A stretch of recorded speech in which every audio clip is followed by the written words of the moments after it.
voudrais commencer par les traditionnelles procurations de vote. Merci pour votre présence et puis nos excuses mais c'est compréhensible, d'avoir décalé ce conseil municipal d'1 heure en raison des obsèques de Guillaume Ledrand.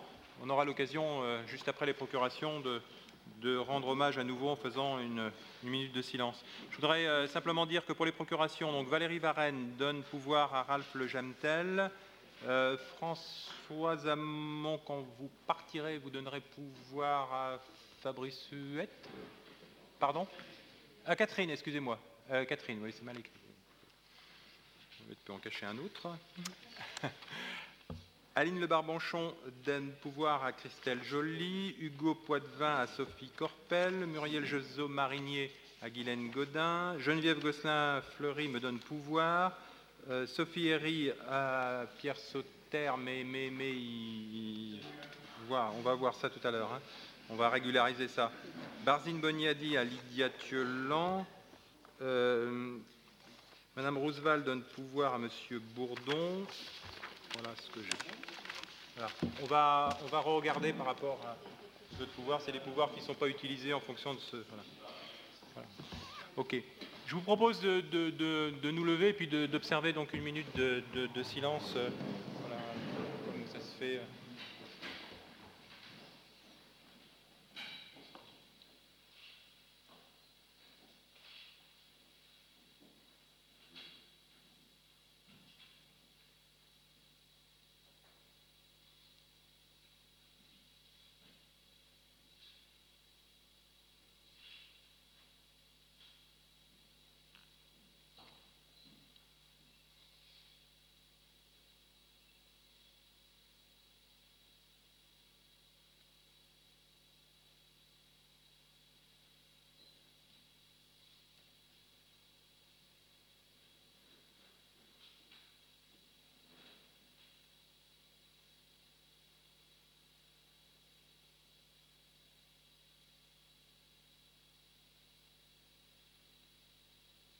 Merci.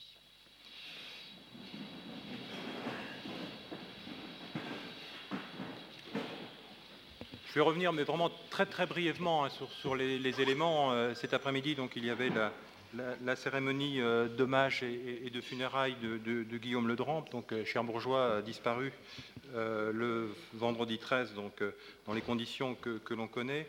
Moi personnellement, donc j'ai participé à l'Assemblée des maires de France qui s'est réunie donc le mercredi 18 novembre dernier, et d'ailleurs l'ensemble des maires unanimes étaient heureux que le président de la République s'adresse, j'allais dire, à la représentation locale dans les 2 jours qui ont suivi sa déclaration devant le Parlement, donc devant la représentation nationale.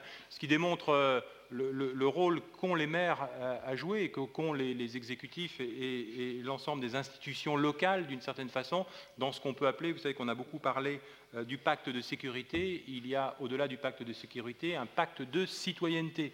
Et ce pacte de citoyenneté, eh bien, c'est nous qui le construisons à travers les actions que nous menons au quotidien sur le terrain. Donc on ne peut que s'en féliciter et de prendre la mesure de notre mission et de notre responsabilité qui est la nôtre. Je voudrais simplement souligner et remercier ici les groupes politiques pour leur unité, à la fois bien évidemment dans toutes les manifestations qui sont organisées, mais aussi bien évidemment dans la tribune commune qui a été rédigée et qui paraîtra dans notre prochain magazine municipal. Donc un merci pour cette belle unité. On dit souvent que nous sommes parfois, et c'est vrai, nous avons parfois des divergences, mais sur l'essentiel, nous savons nous rassembler. Je crois que c'est un beau message que l'on peut passer à la population et que l'on peut passer notamment aux familles des victimes, c'est-à-dire que, bien évidemment, ce qui fait notre unité, les valeurs de la République, eh bien, elles sont d'une certaine façon au-delà de nos différences d'opinion que nous pouvons exprimer les uns les autres. Donc merci vraiment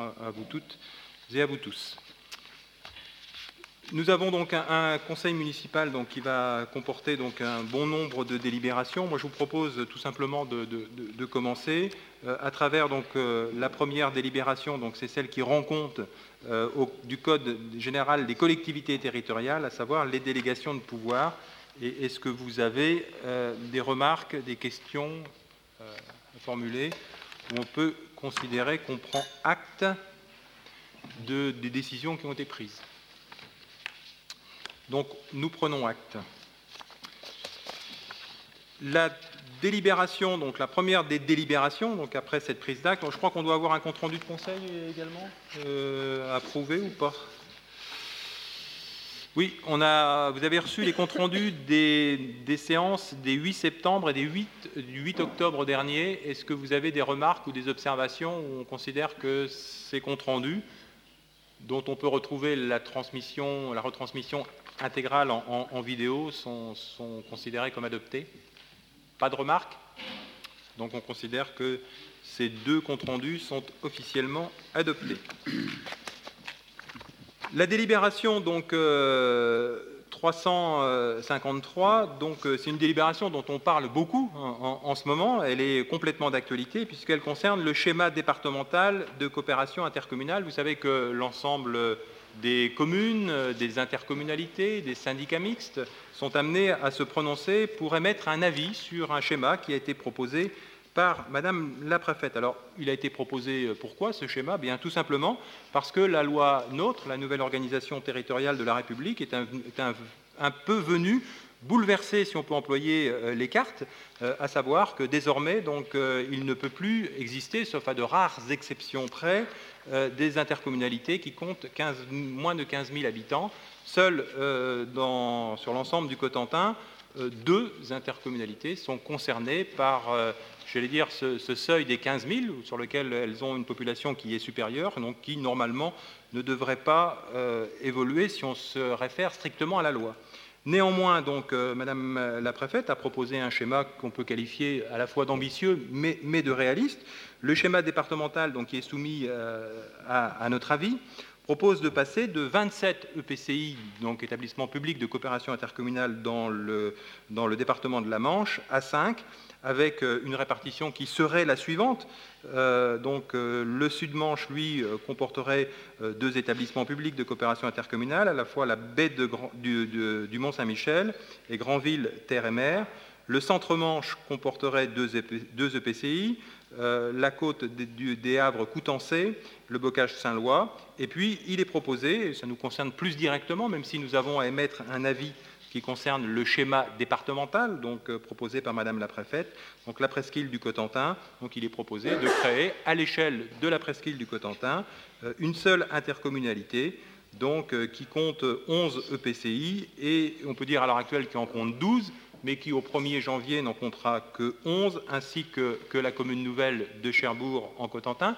Commune nouvelle qui aussi, au-delà de la loi NOTRe, vient modifier, et je parle là sous le contrôle de Benoît Rivet, président de la communauté urbaine, qui vient modifier un peu la donne, dans la mesure où la commune nouvelle de Cherbourg en Cotentin induit la disparition de la communauté urbaine de Cherbourg, et que cette commune nouvelle devient commune isolée, et que, selon les dispositions de la loi, elle a 2 ans pour s'agréger à une nouvelle intercommunalité.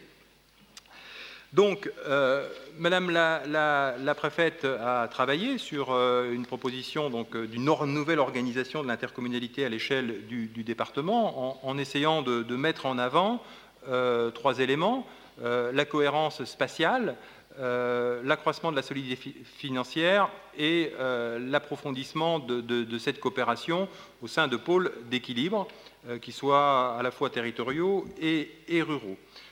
Qu'est-ce que l'on peut dire en ce qui concerne le Cotentin si on veut focaliser? On constate que sur le Cotentin, quand on essaie de regarder ce que nous disent les géographes, eh bien, on s'aperçoit que dans ce Cotentin, on a 3 sous-ensembles. Le premier, donc, c'est explicité dans la délibération qui vous est proposée, donc la partie nord du Cotentin, sur lequel il y a un bassin de vie, sur lequel il y a une aire urbaine, il y a aussi une aire de recrutement des lycées. Il y a également, et il faut le reconnaître, parce qu'on a la chance d'avoir un Cotentin qui soit multipolaire, donc un centre Cotentin qui lui aussi, d'une certaine façon, a son aire urbaine de proximité, comporte une unité urbaine, comporte des intérêts partagés. Et puis on a le 3e ensemble qui est celui de la baie du Cotentin. Ce qu'il faut savoir, c'est qu'entre ces 3 sous-ensembles, eh bien, il y a bien évidemment des liens qui sont développés, et c'est tout à fait intéressant parce que ces liens, ils sont tout à fait en cohérence avec les compétences que peuvent exercer une intercommunalité commune. Et ces liens qui unissent ces trois sous-ensembles, c'est bien évidemment le schéma de cohérence territoriale, ce sont les actions du syndicat mixte du Cotentin, notamment en termes d'actions de développement économique. Ce sont bien évidemment les bassins d'emploi. Si on va même plus loin en matière d'urbanisme commercial, on s'aperçoit qu'on appartient aussi sur l'ensemble du Cotentin à la même aire de chalandise et qu'on est pratiquement sur les mêmes bassins de recrutement en ce qui concerne l'enseignement supérieur. Donc il y a à la fois des intérêts communs, il y a des enjeux communs. Donc c'est sur la base de ces constats, au regard, je le dis bien, des compétences de la future intercommunalité, que Madame la préfète a proposé aux 12 intercommunalités de fusionner en une seule intercommunalité, l'intercommunalité donc proposée sur laquelle nous avons à émettre un avis. Alors c'est évident qu'il y a de tout cela un certain nombre de freins et de réticences. Ils ont été déjà à de nombreuses reprises exposés par les uns et les autres. Il y en a à peu près 5 qui sont détaillés dans la délibération qui vous est proposée. Donc d'abord une opposition traditionnelle entre rural et urbain, même si d'une certaine façon on peut constater que les liaisons domicile-travail font que cette opposition, qui était peut-être vraie à une certaine époque, il y a quelques décennies, a tendance, de par le temps, de par les faits, de par les pratiques et les usages, à se dissiper. La deuxième question, c'est une question de la gouvernance. C'est vrai que ça peut faire peur de se regrouper à 268 élus issus de 206 communes. Mais avec Monsieur le sous-préfet, parce que j'ai aussi une mission particulière, c'est celle d'être assesseur au sein de cette commission départementale de coopération intercommunale, donc d'assister, si on peut employer cette expression, donc le rapporteur général et Madame la préfète dans les éléments de discussion, et nous travaillons, nous nous rendons compte que cette question de la gouvernance, elle peut s'exercer à plusieurs niveaux, certes avec une assemblée qui est conséquente, mais aussi avec des bureaux qui peuvent être élargis, avec des conférences des maires qui peuvent s'appuyer notamment sur la spécificité des chefs-lieux de canton ou des anciens chefs-lieux de canton qui représentent des pôles de proximité, que cette gouvernance, elle peut aussi s'exercer à travers des commissions, qui sont des commissions territoriales ou qui sont des commissions thématiques. Ce qui permet aussi, à travers cela, de lever un troisième frein qui est celui de la question de la proximité. On dit toujours que la proximité, elle ne se décrète pas, mais elle s'organise, et il y a des intercommunalités, des grandes collectivités qui ont su, sur leur territoire, exercer la proximité. Et à ce titre, on peut souligner que dans le cadre du projet de Cherbourg en Cotentin, la charte de gouvernance permet aussi d'organiser, de territorialiser des actions, de façon à ce que cette proximité soit, et la capillarité des actions qui sont menées par la collectivité puissent être assurées. La quatrième réserve que l'on sent dans les débats tels qu'ils s'expriment à l'heure actuelle est sur la question, bien évidemment, des compétences. C'est une question sur laquelle il ne faut pas traiter à la légère, et c'est vrai qu'il y a à l'heure actuelle des différences de niveau de compétences. Ces différences de niveau de compétences, elles peuvent, et on le dit souvent, il y a une boîte à outils qui permet au nouvel EPCI, sur une base, sous un sous-ensemble territorial, d'exercer pour le compte des communes des compétences, en lieu et place des anciens établissements publics de coopération intercommunaux, et ensuite de s'adresser, dans le cadre d'un pacte fiscal, donc ce qui permet aussi de régler le 5e point de la fiscalité, la juste rétribution de la territorialisation des compétences en lieu et place des anciens EPCI, et ça sans qu'il y ait, en conservant une certaine équité à la fois fiscale et financière. Donc c'est par rapport à l'ensemble de ces freins pour les lever que nous travaillons notamment sur le Cotentin en groupe de travail avec un certain nombre d'élus concernés, et pour apporter donc des éléments de réponse par rapport à ces inquiétudes. Avant de lancer le débat, donc personnellement, et l'avis que je vous propose, c'est l'avis favorable. Je pense que le schéma proposé par Madame la préfète est certes ambitieux, mais il est ambitieux et réaliste. Il correspond à une communauté de destin. On sait très bien, et ça c'est un des arguments qui a été notamment beaucoup mis en avant par Benoît Rivet, le fait que nous devons peser et dans l'ensemble normand qui est en train de s'élargir ou qui va s'élargir au 1er janvier prochain, que le Cotentin a de nombreux atouts, notamment au regard des compétences, je parle en matière économique, qu'il y a déjà une organisation en matière de SCOT, que le périmètre du bassin d'emploi c'est celui du Cotentin, que le périmètre de la maison de l'emploi et de la formation, pour une majeure partie des actions, c'est celui du Cotentin, que nous sommes en capacité, au regard des compétences et au regard des compétences futures, même si ce n'est pas si simple, mais en matière de traitement, de collecte des ordures ménagères, de distribution également d'eau ou d'assainissement, nous sommes en capacité de nous organiser à l'échelle de l'ensemble des bassins versants ou des bassins de collecte de notre Cotentin. Donc, au regard, je dis bien, des compétences qui seraient exercées par la future intercommunalité, la proposition faite par Madame la Préfète a toute sa cohérence. Donc, voilà l'avis favorable que je vous propose de rendre, mais je ne doute pas que certains souhaiteront s'exprimer sur ce sujet. Alors, Monsieur Marguerite d'abord. Oui, je vous remercie, Monsieur le maire. C'est un groupe du Cercle du Cotentin unanime pour approuver le schéma qui est proposé ici à l'approbation du Conseil. Avec peut-être tout d'abord une précision, c'est que la difficulté d'approuver le schéma, c'est de l'approuver dans son ensemble. Et qu'en effet, c'est un peu compliqué de donner une position, du coup, par le fait même pour les territoires du Sud et du Centre-Manche, et de donner le sentiment aux élus du Centre et du Sud-Manche qu'on décide à leur place, ce qui n'est pas le cas. Donc c'est une vraie précision que je tiens à faire. C'est que le vote favorable que le Cercle du Cotentin exprime, sans réserve d'ailleurs aucune, est bien un vote favorable au regard de l'enjeu du Cotentin. Et je ne veux pas que vraiment il y ait le sentiment qu'on s'immisce dans les affaires de nos collègues du Centre et du Sud-Manche. Pourquoi ce vote favorable ?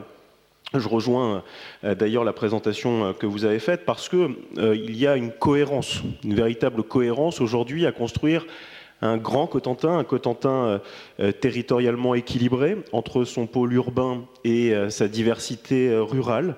Et je le crois vraiment, nous ne pouvons aujourd'hui prendre le risque d'un Cotentin qui serait scindé entre les riches, le Cotentin des riches, le Cotentin des pauvres, et puis une sorte de Cotentin intermédiaire, et qu'on peut entendre ici ou là des arguments qui pourraient donner le sentiment que certains souhaiteraient, pas ici bien sûr, mais dans d'autres intercommunalités, organiser un Cotentin fractionné. Et je crois que nous ne pouvons pas accepter cette division du Cotentin, parce que la division du Cotentin, elle serait, à l'heure de la réunification de la Normandie, de la grande région, un handicap, clairement, pour financer nos grands équipements, les équipements dont on a tant besoin, pour lancer des projets structurants et tout simplement pour que notre voix pèse, soit entendue et respectée à l'échelle de la Normandie.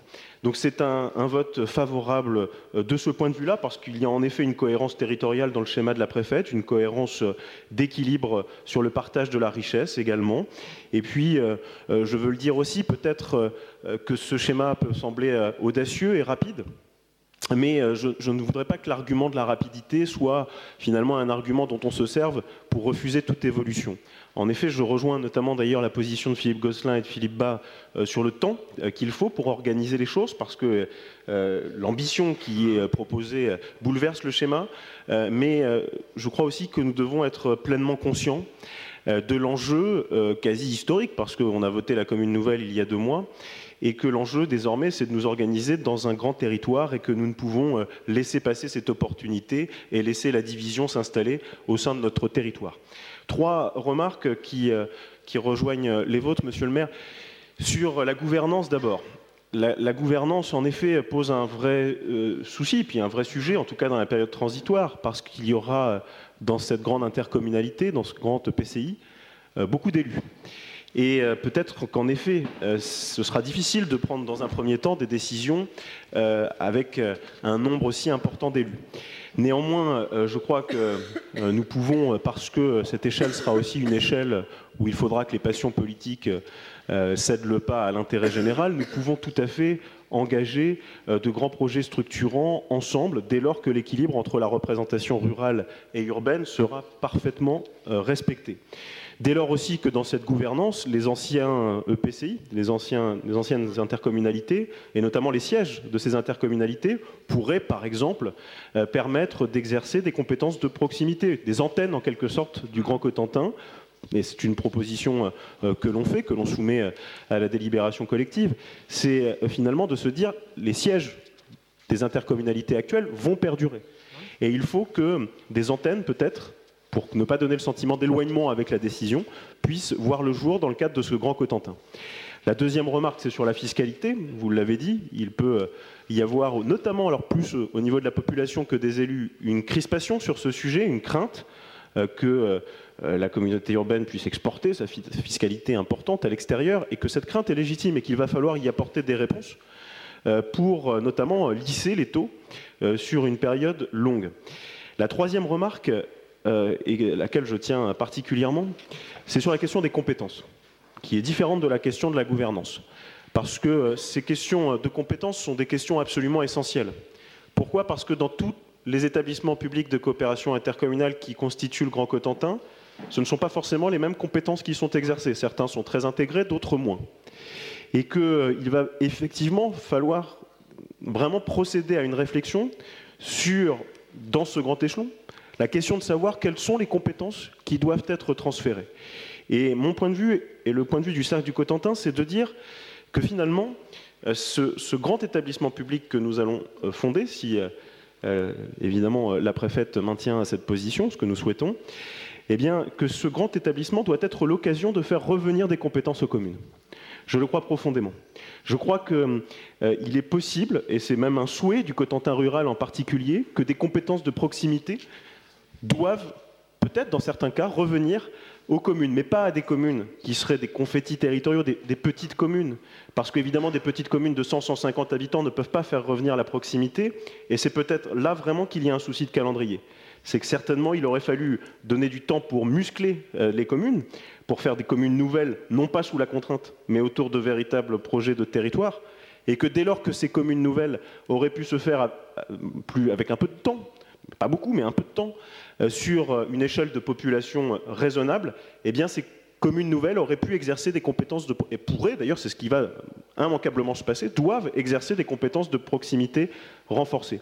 Je crois donc que la crainte qui peut s'exprimer sur la perte de proximité, sur l'éloignement de la décision, sur la question du qui fait quoi, qui est une question essentielle dans la décentralisation que nous vivons, eh bien, doit trouver une réponse qui conforte l'aspiration à l'identité communale, mais une identité communale qui ne peut plus être celle d'avant. Pas une identité communale vraiment de petites communes qui finalement aujourd'hui ne peuvent plus exercer de compétences parce qu'elles n'en ont plus les moyens et que ce n'est absolument plus une échelle pertinente. Peut-être que le législateur devrait être audacieux et proposer une taille critique de communes. Parce que je crois qu'en effet, il y a aujourd'hui cette question, notamment sous la contrainte budgétaire que nous connaissons tous, c'est d'envisager des communes qui aient une taille critique pour qu'elles puissent, et j'insiste vraiment là-dessus, exercer des compétences renforcées et laisser à la grande intercommunalité les projets structurants, les projets d'avenir qui engagent notre territoire dans son ensemble. Et voilà en quelque sorte la position d'équilibre que nous prenons, un vote clairement favorable, unanimement favorable, pour soutenir, et parce que je crois que c'est important pour conforter les choix qui seront faits, qu'à Cherbourg nous puissions dire nous aspirons à cette grande intercommunalité, mais nous aspirons à une intercommunalité parfaitement équilibrée et parfaitement respectueuse de nos territoires ruraux, j'insiste là-dessus, que nos territoires ruraux qui vont lire et écouter nos positions se disent que la décision ne s'éloignera pas et qu'au contraire la proximité pourra revenir dans leur commune, dès lors bien sûr que la question de la crispation fiscale sera réglée. Voilà en quelque sorte la position que nous prenons, donc clairement favorable. Tout à fait. Oui. Juste un tout petit élément de réponse par rapport à... Parce que j'ai bien compris que la difficulté, c'est de se prononcer sur un schéma qui est départemental, mais si on fait un peu d'histoire, et on a eu l'occasion d'en débattre, je crois que c'était hier au syndicat mixte du Cotentin, mais si on refait un peu d'histoire, on se rend compte que notre département, de par la loi Voynet de 1999, est structuré en 4 pays, et que ni plus ni moins que le schéma qui est proposé, c'est de tenir compte que depuis 15 ans, il y a eu une maturation des pays, et que les pays ont été en capacité, ce qui est important, de se doter de projets et qu'au-delà des projets, les pays sont devenus aussi des territoires de contractualisation avec l'État, avec la région et avec le département. Donc tout simplement, le schéma proposé par Madame la préfète suit l'évolution naturelle, d'une certaine façon, de ce qui fut préfiguré avec la loi Voynet et qui permet de franchir une étape supplémentaire, d'où la cohérence des différents périmètres proposés. En ce qui concerne les compétences, très rapidement, alors c'est un peu compliqué parce que vous avez des communes qui ne souhaitent pas retrouver un certain nombre de compétences parce qu'elles les avaient confiées, notamment sur la côte est, sur la côte ouest, pardon, à l'intercommunalité. Néanmoins, il y a la possibilité de faire un EPCI qui serait, je l'ai bien dit, à la carte, avec sur un territoire bien spécifique, avec des commissions territoriales, avec une gouvernance territoriale, d'exercer pour le compte des communes qui ne souhaiteraient pas, dans un premier temps, se voir rétrocéder ces compétences, pour pouvoir continuer à les exercer, même s'il y a une petite difficulté qui a été soulignée, c'est celle du financement à travers les pactes fiscaux ou à travers les allocations de compensation qui nécessitent une unanimité des communes concernées. Mais pour moi, l'unanimité est de fait dans la mesure où si on n'est pas d'accord sur le mécanisme équitable de paiement de la prestation exercée par le PCI, le service n'est pas rendu. Donc à un moment donné, la discussion peut s'opérer. Mais ceci dit, on est un peu dans une discussion un peu technique sur ce plan-là, mais c'est pour dire que tous les outils sont à notre disposition, même s'ils sont complexes, pour permettre d'avoir quelque chose qui correspond à la spécificité, à l'identité et qui tient compte de l'histoire de notre territoire. Pardon. Juste en quelques secondes, sur le premier point que vous évoquez, sur la difficulté que j'évoquais de nous prononcer pour d'autres territoires. Pourquoi je fais cette remarque? C'est parce que j'ai eu l'occasion de rencontrer plusieurs élus, et notamment dans le Sud-Manche, dans le Coutançais. Et voilà, il y a quand même des difficultés. Moi, je suis plutôt d'accord avec ce schéma et cette ambition de 5 grandes intercommunalités, mais il y a notamment la difficulté de Granville, Terre et Mer. Et que c'est un peu difficile pour nous, élus du Cotentin, de trancher à la place des élus de Granville, Terre et Mer s'ils doivent se raccrocher au pays de la baie, un Grand Sud, Manche ou pas. Donc c'était le sens de la remarque que je faisais. Okay. Parfait. J'ai 3 demandes de parole, donc Madame Lemonnier, Monsieur Le Gemtel et Benoît Rivet. Oui, merci Monsieur le maire. Je veux simplement m'exprimer au nom des élus écologistes du groupe majoritaire et comme vous le rappeliez tout à l'heure, notre mouvance a longtemps porté ce type de regroupements territoriaux et on souhaite bien évidemment la poursuite de l'évolution de ce paysage intercommunal, même si la loi a déjà permis des regroupements par le passé. Donc le PCI du Cotentin qui est proposé correspond déjà à des structures intercommunautaires qui fonctionnent bien, et preuve des enjeux communs de ce territoire. De par sa nouvelle taille, de son poids démographique, le Cotentin sera à la mesure des grands projets stratégiques qui conditionnent l'avenir et ce qui pourra assurer un bon niveau de représentation auprès de nos différents partenaires que sont le département, la Normandie de demain, dans pas longtemps maintenant, de l'État et de l'Europe. Voilà, c'était simplement pour expliquer notre point de vue. Monsieur Le Gemtel.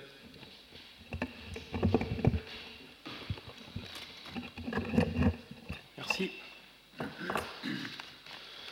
Oui, la question sur ce sujet, c'est est-ce qu'il est possible d'être contre cette évolution sans avoir l'étiquette conservateur ou celle consistant à vouloir faire, d'attiser les peurs, puisque c'est ce que dit la délibération à la fin de la page 1.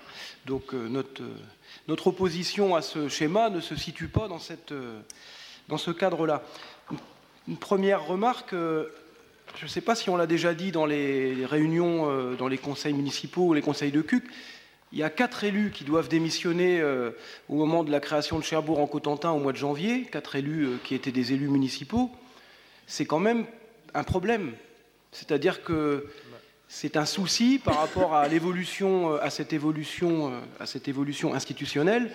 Ça pose quand même une question démocratique que des conseillers municipaux se retrouvent, de par leur statut, à devoir démissionner au moment de la création d'un nouveau cadre. Bon. Est-ce que quelque chose est envisagé par rapport à ça? Est-ce que le législateur avait vu cette possibilité-là? Et est-ce qu'il a proposé des possibilités de ne pas obliger les personnes à démissionner et donc à faire un mandat qui sera un mandat de 2 ans, là où elles sont élues pour 6 ans quand même. C'est quand même un vrai sujet, ça. Enfin, le schéma en est lui aussi un vrai sujet, je vous rassure. Sur ce point, il y a les intercommunalités, il y a les régions et il y a l'Europe. C'est le cadre dans lequel on est en train d'entrer ou dans lequel on est déjà partiellement. Ce que l'on peut remarquer, c'est que les régions ont des compétences de plus en plus importantes, de plus en plus stratégiques, mais on est loin des moyens qui sont ceux des Länder en Allemagne, par exemple, des moyens financiers. Donc parfois, il y a un décalage entre des compétences très importantes, notamment en termes d'action économique, et les leviers financiers et les moyens à la disposition de ces nouvelles grandes régions.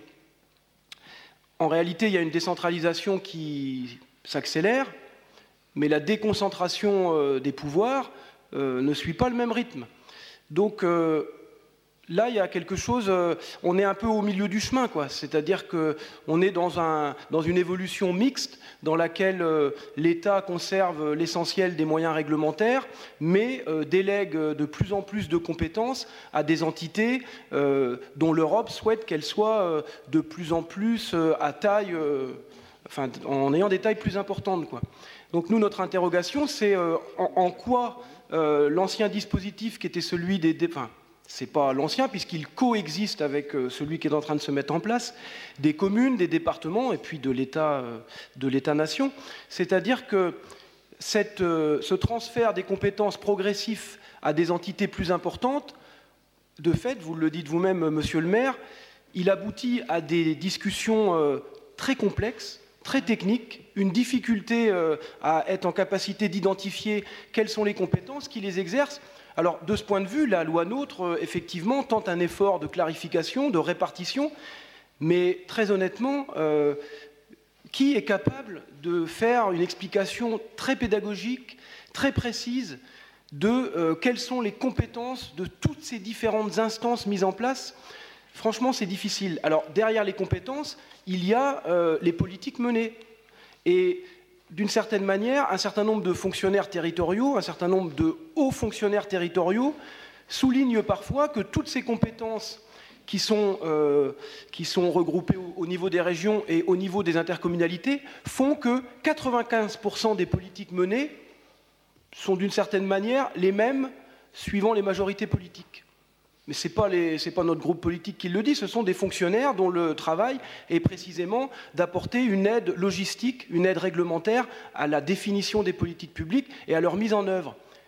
Il y a quand même un débat, quoi. C'est-à-dire que qu'est-ce qui relève dans cette évolution-là du débat politique, du débat public, de l'appropriation par les citoyens et de leur capacité à choisir des orientations parmi des orientations contradictoires, dès lors que, dans leur grande majorité, ces politiques menées ne sont plus que la déclinaison de compétences définies à l'échelle de l'Union européenne et mises en œuvre à travers nos nouvelles institutions politiques.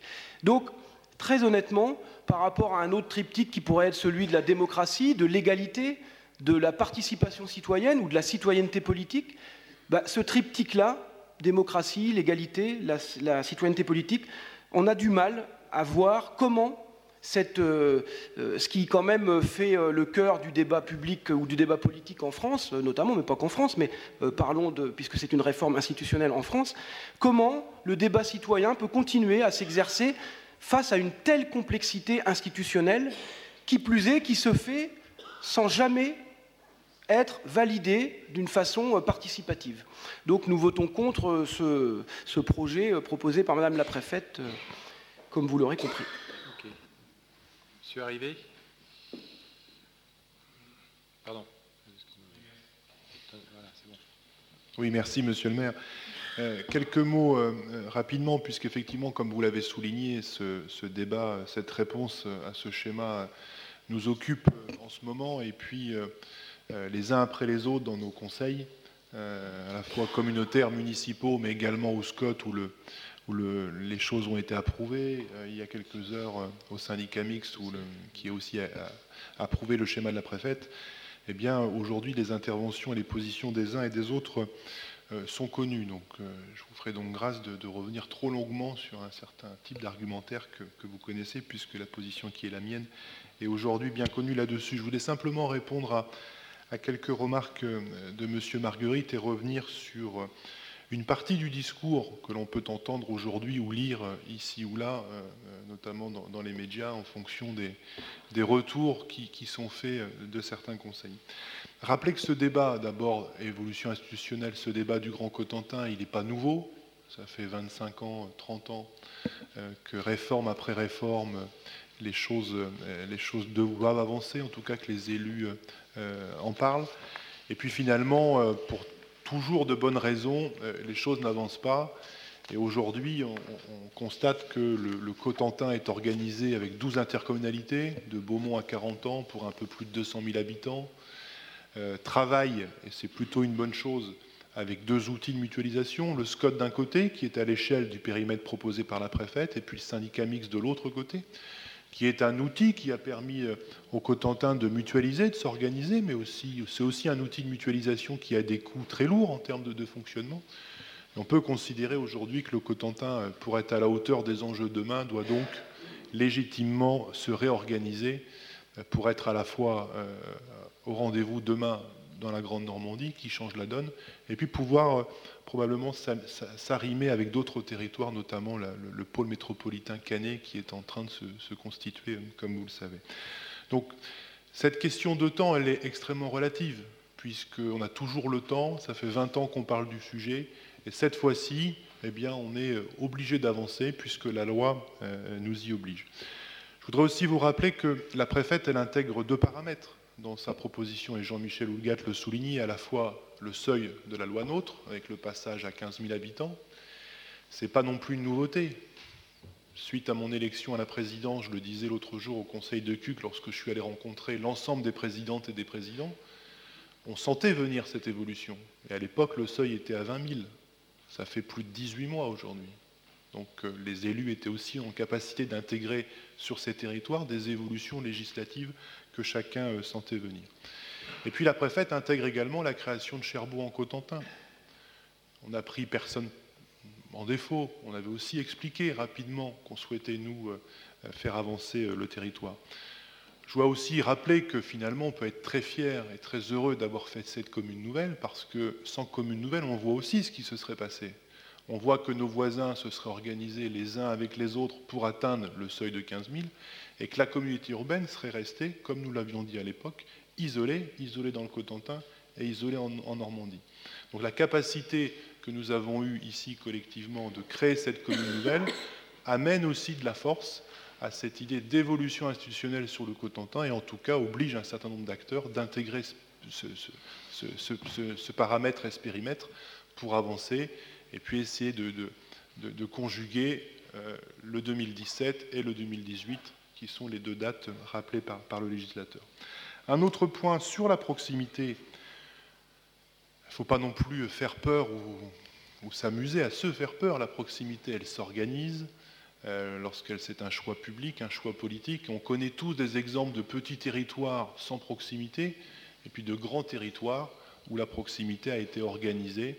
Et on peut aussi s'appuyer sur ce que nous sommes en train de faire dans le cas de Cherbourg en Cotentin, avec à la fois une charte de gouvernance qui spécialise bien les choses et qui nous permettra de maintenir, tout en augmentant le périmètre, un certain niveau de proximité forte avec la population. Donc encore une fois, pas de fausse peur, la proximité, elle s'organise. Vous rappelez aussi que dans beaucoup de PCI voisins, notamment, la plupart des compétences ont déjà été transférées à l'EPCI, et que finalement, il ne reste déjà plus grand-chose aux communes. Donc c'est un argument aussi de plus, en évitant les fausses peurs, et notamment les déclarations de certains afin d'agiter des faux chiffons rouges. Sur la fiscalité, c'est le même argument. La fiscalité, vous savez bien que c'est un rapport entre une valeur locative et un taux. Aujourd'hui, sur notre agglomération, nous avons des taux équivalents ou légèrement supérieurs ou légèrement inférieurs à ce qui se fait ailleurs. La différence se fait sur la valeur locative. Donc faire croire, comme le font certains en ce moment, que demain, dans un Grand Cotentin, un habitant du Val-de-Serre ou du Vallonnier ou de la Hague paiera la même chose qu'un habitant de la rue de la Bucaille à Cherbourg-en-Cleville et demain à Cherbourg-en-Cotentin, c'est faire preuve un peu de malhonnêteté intellectuelle. Ce n'est pas ce que vous avez dit, mais certains le disent, donc je voulais repréciser les choses sur cet aspect de fiscalité. Ce qu'il faut aujourd'hui, c'est définir le périmètre et puis se mettre à travailler, comme le disait Jean-Michel Houllegatte, en groupe de travail pour, comme nous l'avons fait pour la commune nouvelle, apporter des solutions techniques, légales, pour avancer avec nos voisins. Donc, certains nous disent aussi, le Grand Cotentin, c'est trop tôt, il faut du temps, il faut que le Cotentin s'organise en 2 ou 3 intercos, maintenir un SCOT, maintenir un syndicat mixte, et puis on fera le Grand Cotentin dans 3-4 ans. Sauf que, je l'ai déjà dit, mais il faut aussi le rappeler, la plupart des interrogations techniques qui se posent dans le Grand Cotentin se posent de toute façon, y compris avec un fonctionnement à 3 ou 4 intercommunalités. Donc la question, ce n'est pas le périmètre. La question, c'est est-ce que oui ou non, le Cotentin, dans son ensemble, a la capacité de se fédérer et de se mettre autour de la table pour avancer. Donc on voit bien qu'il y a, encore une fois, je pense qu'il faut qu'on soit en capacité d'entendre les arguments, les doutes, les questions qui sont légitimes. On doit y travailler collégialement pour apporter les réponses. Mais méfions-nous des faux argumentaires, en tout cas anti-évolution ou anti-Grand Cotentin, puisque on voit quand même qu'un grand nombre d'arguments ne résistent pas à la rigueur intellectuelle et à la maîtrise du dossier et de ses réponses. Je voudrais aussi rappeler très concrètement que le débat, il ne s'agit pas d'étendre le périmètre de Cherbourg-en-Cotentin ou d'étendre le périmètre de la communauté urbaine. On s'est déjà exprimé là-dessus, ça n'a pas de sens. Le débat, c'est est-ce que oui ou non on est en capacité sur ce Cotentin de s'organiser pour être plus fort demain, être à la hauteur des enjeux et d'apporter des vraies réponses au service d'un projet et au service des habitants.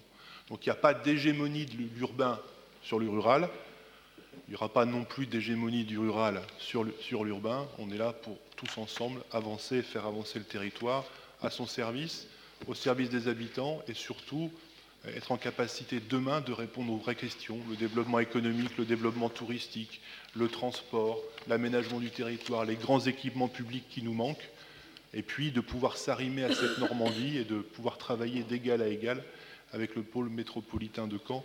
Donc voilà les vrais enjeux. Donc, je pense que les élus de l'agglomération seront à l'écoute de nos voisins.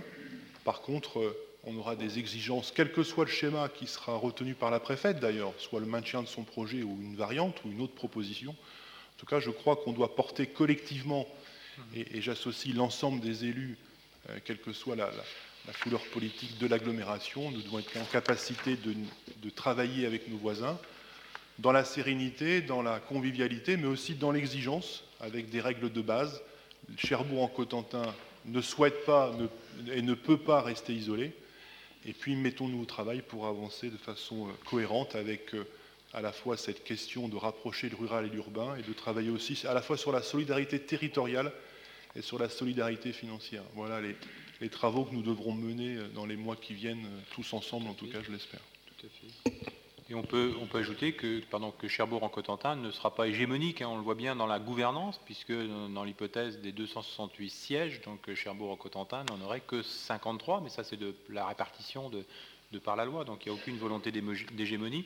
En ce qui concerne la démocratie participative, l'implication citoyenne, là aussi, ça ne se décrète pas, ça s'organise. Donc on voit bien qu'on peut l'organiser, il y a des outils, il y a des leviers pour le faire, et puis on peut, pour terminer là-dessus, faire aussi le bilan qu'on n'a pas été, à l'échelle du Cotentin, très performant pour financer, structurer les équipements dont l'ensemble du bassin du Cotentin a besoin, notamment en matière sportive. Je ne citerai pas d'exemple, mais vous voyez bien à quoi je fais allusion.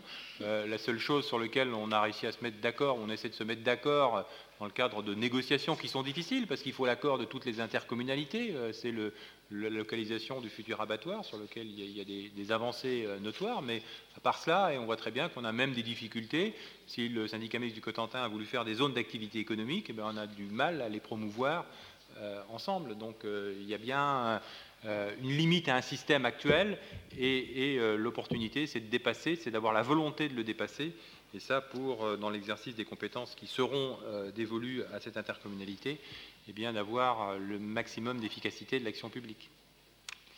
Voilà, je soumets cet avis donc aux voix. Donc qui s'abstient d'abord? qui émet un avis défavorable. Voilà, donc ça vous fait 5, 6 avec les pouvoirs, ouais. Vous ne pouvez pas aller plus. Ok. Écoutez, merci. Le reste est favorable, donc c'est un avis favorable.